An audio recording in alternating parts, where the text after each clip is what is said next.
Hi everyone! This morning we're going to discuss about the classification of polynomial according to its degree and number of its term.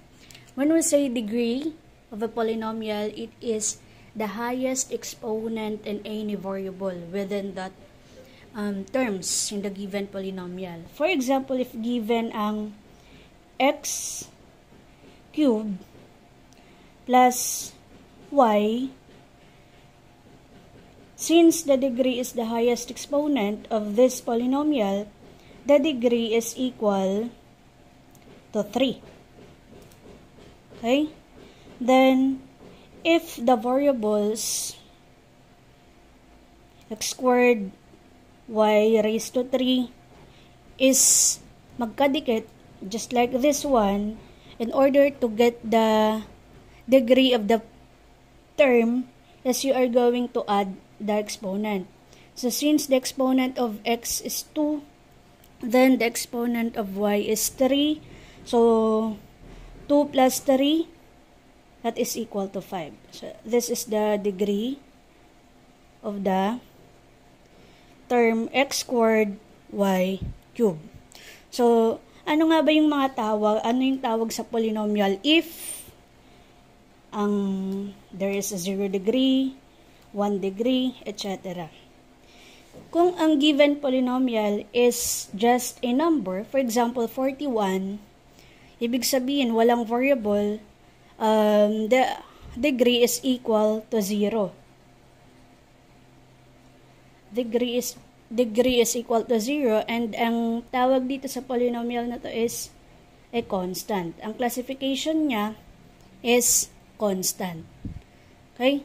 Now, if we have x plus 5, so there is a variable x, then at wala kayong nakikitang number na nasa taas nitong variable, ibig sabihin the exponent of this variable is equal to 1.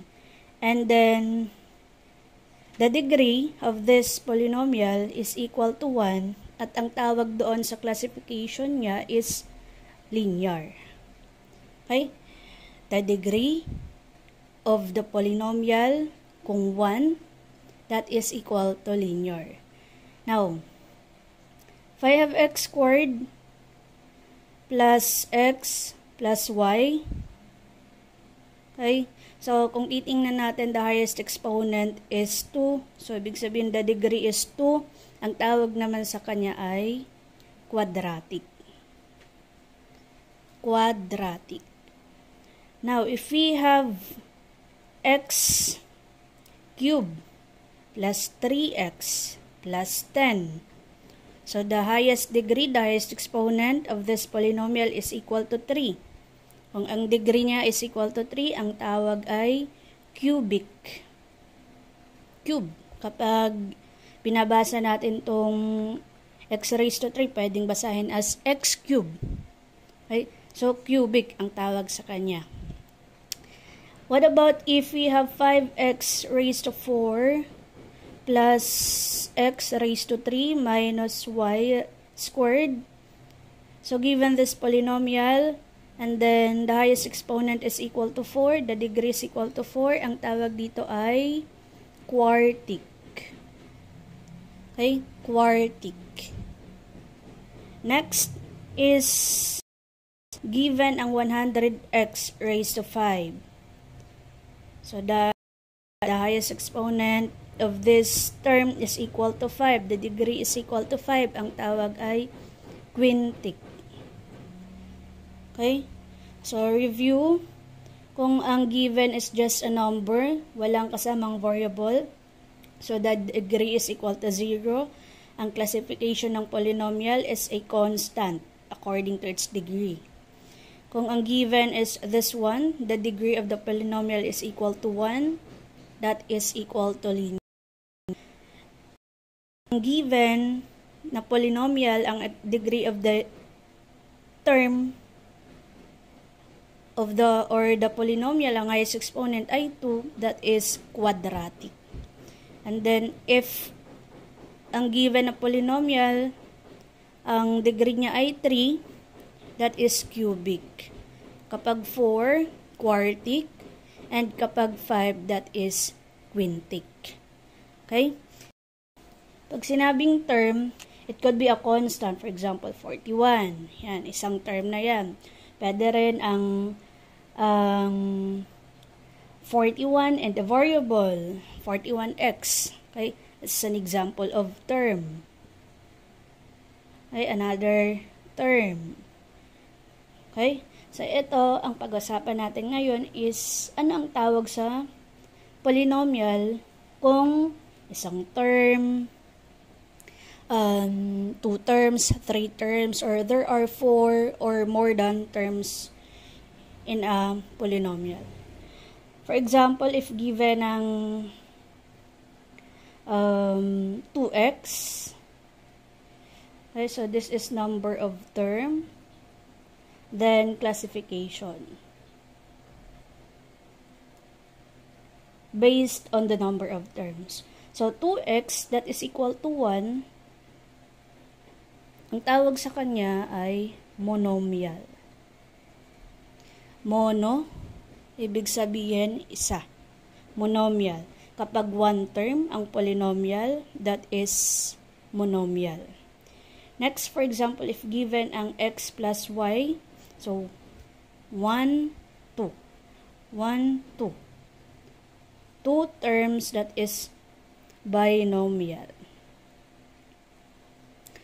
Binomial, ibig sabihin, by, dalawa. Dalawang 1, 2. For example, if we have x cubed plus 2x plus 3. Lang terms yan. 1, 2, 3.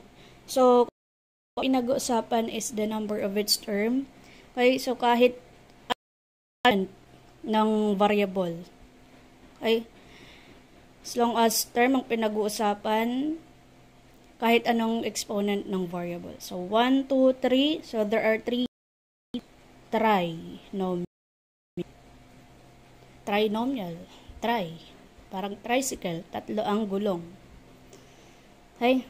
Next, if we have 5x raised to 4 y cubed plus 3 plus 4y plus 3, 1, 2, 3, 4. 1, 2, 3, 4. So, there are 4 terms. Tawag dito ay multinomial. Okay? If there are 4 or 5, 4 or more than 5 terms, ang tawag ay multinomial. Let us review. That is equal to 1 term, ang tawag ay monomial.